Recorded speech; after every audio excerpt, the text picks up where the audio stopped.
राधे राधे सभी दोस्तों को हमारी तरफ से राधे राधे।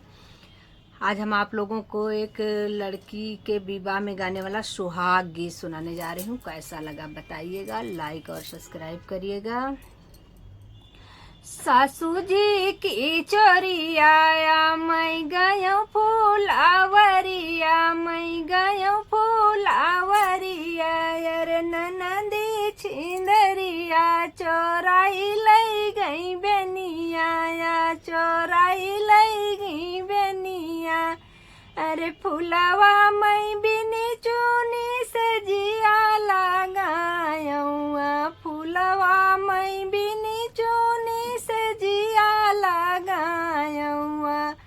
कैसे नाही आए पियवा मोरी सो नरिया, या कैसे नाही आए पियवा मोरी सो नरिया।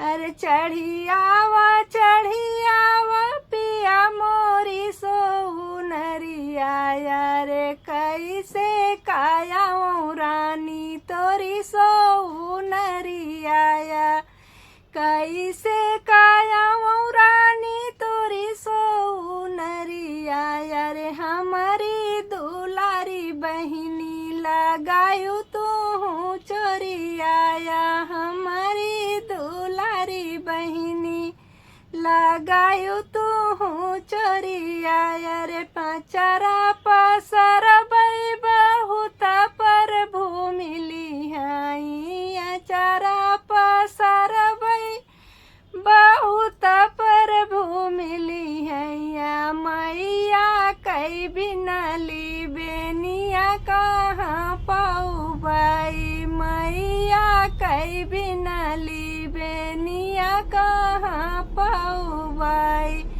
पेटू का पसर बई बहुत धना मिली हाई, पेटू का पसर बई बहुत धना मिली हाई।